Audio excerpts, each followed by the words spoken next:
গোবিন্দনাথের পত্নী ব্রজসুন্দরী শৈশবেই তাকে দত্তক নেন। ঠিক আছে, এই বিষয়গুলো একটু ভালো করে দেখবি নোট বইতে। তারপর দেখ, নাটোর নেমন্তন্ন করলেন আমাদের বাড়ির সবাইকে।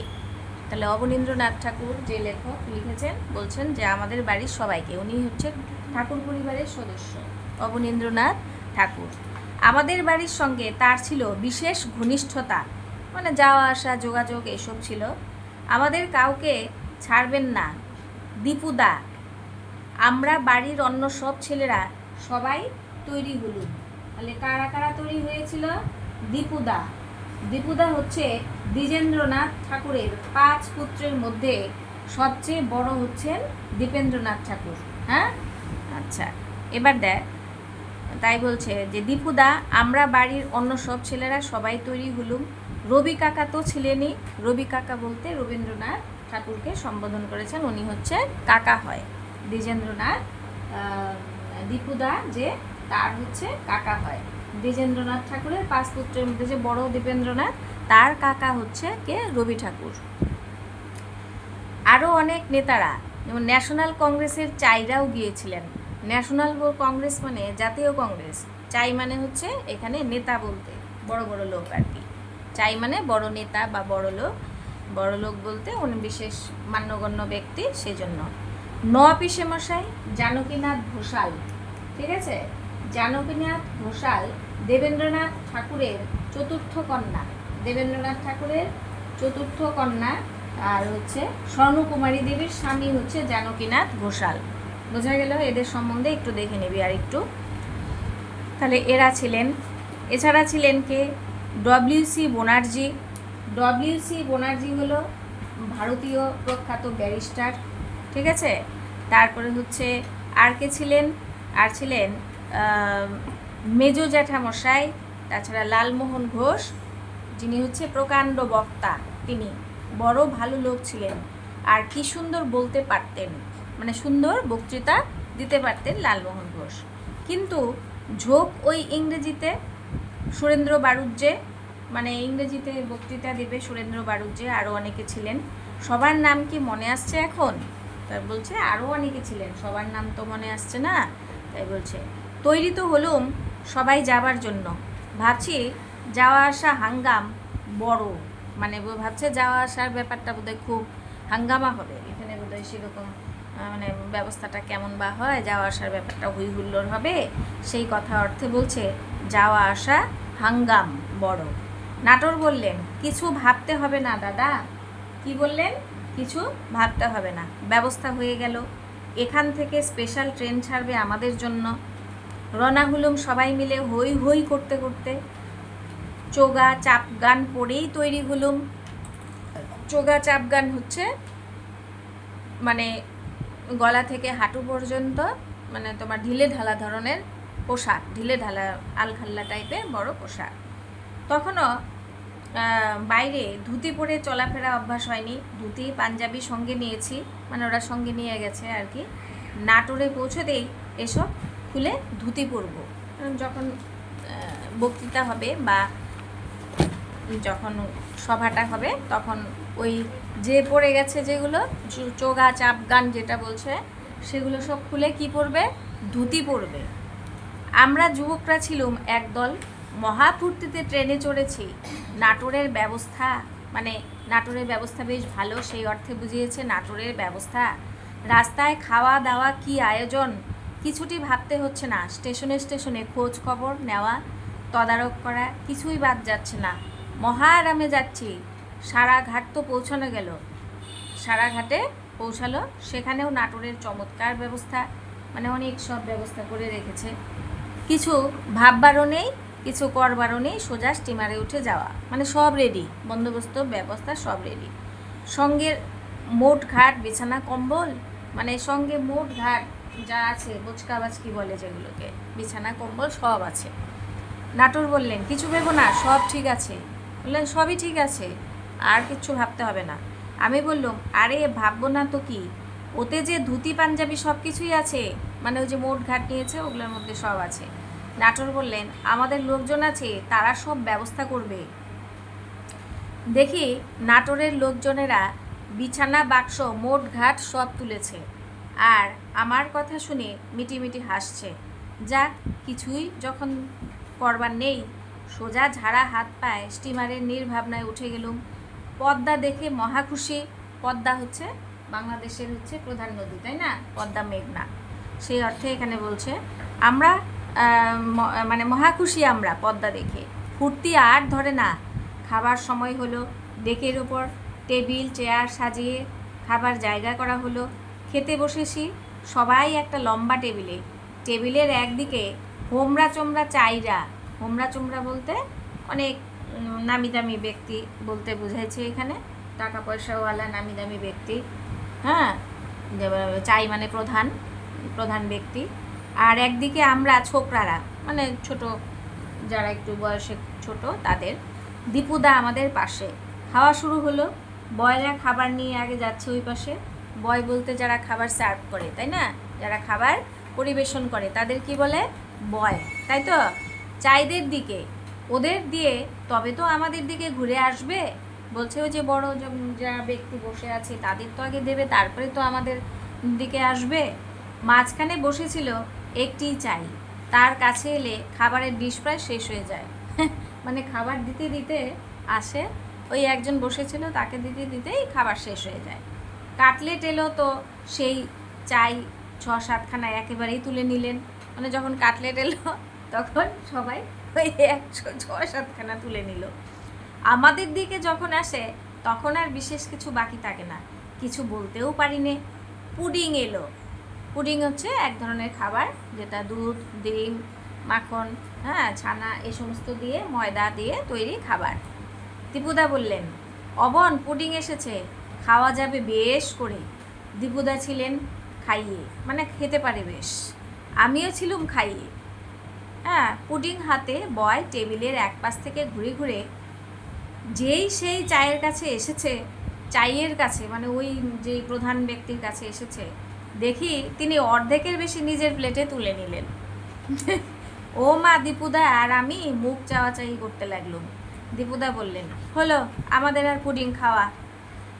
এবার দেখো, সত্যি বাপু, অমন জাইগেন্টিক খাওয়া আমরা কেউ কখনো দেখিনি। মানে ওরকম ভালো খাবার, জাইগেন্টিক বলতে দৈত্য, কিন্তু এখানে হচ্ছে প্রচুর পরিমাণ খাবার। এখানে কি বলা হয়েছে?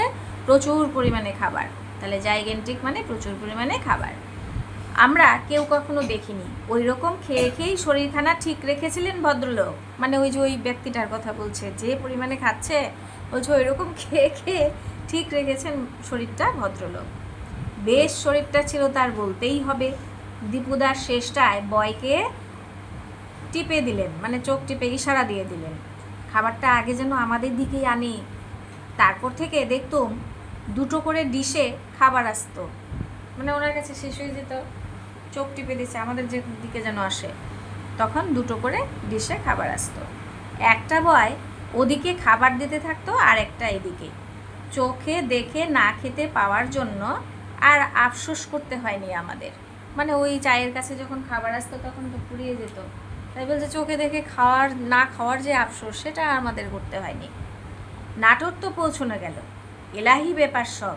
কি সুন্দর সাজিয়েছে বাড়ি, বৈঠকখানা, ঝাড়, লণ্ঠন, তাকিয়া, ভালো ভালো দামি ফুলদানি, কার্পেট, সেসবের তুলনা নেই।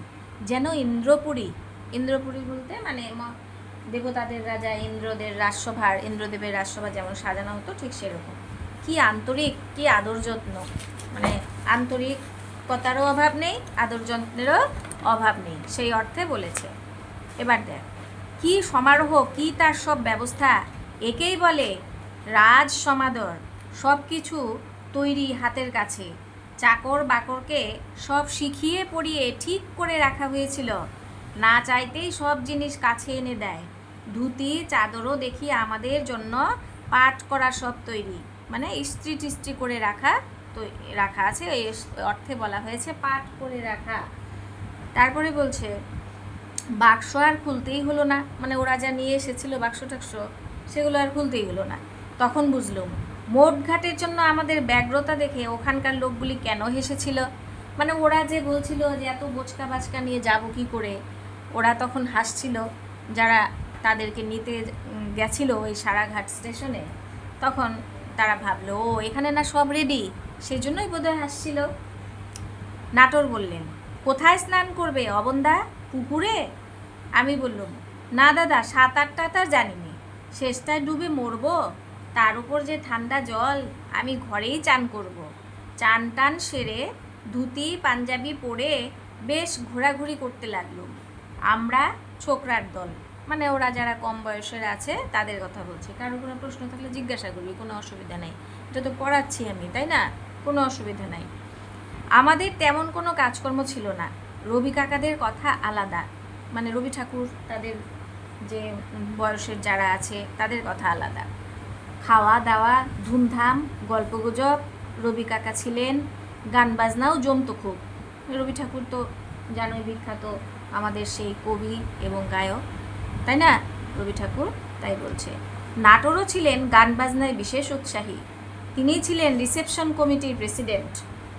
কাজে তিনি সব ক্যাম্পে ঘুরে ঘুরে খবরাখবর করতেন। মজার কিছু ঘটনা থাকলে আমাদের ক্যাম্পে এসে খবরটাও দিয়ে যেতেন। খুব জমেছিল আমাদের। রাত সুখে আছি, ভোরবেলা বিছানায় শুয়ে তখনও চোখ খুলিনি, চাকর এসে হাতে গড়গড়ার নল খুঁজে দিল।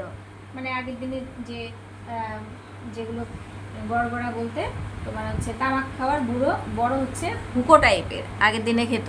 হ্যাঁ, গড়গড়া, গড়গড়া বলতে তামাক খাওয়ার, হ্যাঁ, বড় হুঁকো। তারপরে হচ্ছে দেখো, কে কখন তামাক খায়, কে দুপুরে 1 বোতল সোডা, কে বিকালে একটু ডাবের জল, সব কিছু নিখুঁতভাবে জেনে নিয়েছিল। কোথাও বিন্দুমাত্র ত্রুটি হবার জো নেই। খাওয়া দাওয়া তো কথাই নেই, ভিতরে থেকে রানীমা নিজের হাতে পিঠিয়ে পায়েস করে পাঠাচ্ছেন। তার উপরে নাটোরের ব্যবস্থায় মাছ মাংস ডিম কিছুই বাদ যায়নি। হালুইকর বসে গেছে বাড়িতেই, নানা রকমের মিষ্টি করে দিচ্ছে এবেলা ও বেলা। হালুইকর মানে কি, যিনি মিষ্টি তারপরে মিষ্টান্ন নানা রকম খাবার তৈরি করেন, তাদের বলা হচ্ছে হালুইকর। আমি তারপরে পরের প্যারাগ্রাফ দেখ, আমি ঘুরে ঘুরে নাটোরের গ্রাম দেখতে লাগলাম, কোথায় কি পুরনো বাড়িঘর মন্দির, সঙ্গে সঙ্গে স্কেচ করে যাচ্ছি। অনেক স্কেচ করছি সেবারে, এগুলো এখনও সেগুলি আমার কাছে আছে।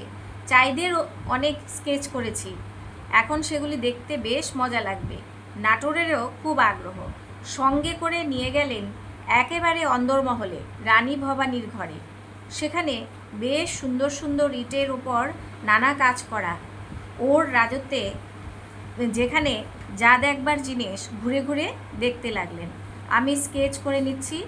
নাটোর তো খুব খুশি, মানে মহারাজা প্রায়ই এটা ওটা স্কেচ করে দেবার জন্য ফরমাশও করতে লাগলেন। তিনি বলতে লাগলেন এটা করো ওটা করো। হ্যাঁ, তাছাড়া আরও কত রকমের খেয়াল, আমি শুধু নয়, দলের যে যা খেয়াল করছেন নাটোর তৎক্ষণাৎ তা পূরণ করছেন। মানে যে যার প্রয়োজন, যার যেটা দরকার নাটোর সেটা মানে ওই মহারাজা তখনই, তৎক্ষণাৎ মানে কি তখনই সেগুলো পূরণ করে দিচ্ছেন। ফুর্তির চোটে আমাদের সব অদ্ভুত খেয়াল মাথায় আসতো। একদিন খেতে খেতে বললাম, কি সন্দেশ খাওয়াচ্ছেন নাটোর, টেবিলে আনতে আনতে ঠান্ডা হয়ে যাচ্ছে, গরম গরম সন্দেশ খাওয়ান দেখি। বেশ গরম গরম চায়ের সঙ্গে গরম গরম সন্দেশ খাওয়া যাবে, চায়ের সঙ্গে গরম গরম সন্দেশ। শুনে টেবিল শুদ্ধ সবার হো হো করে হাসি। তক্ষুনি হুকুম হলো, খাবার ঘরের দরজার সামনে হালুইকর বসে গেল, গরম গরম সন্দেশ তৈরি করে দেবে ঠিক খাবার সময়ে। রাউন্ড টেবিল কনফারেন্স বসলো, মানে গোল টেবিল বৈঠক যেটাকে বলে, ইতিহাসে তোমরা পড়েছ। গোল হয়ে সবাই বসেছি।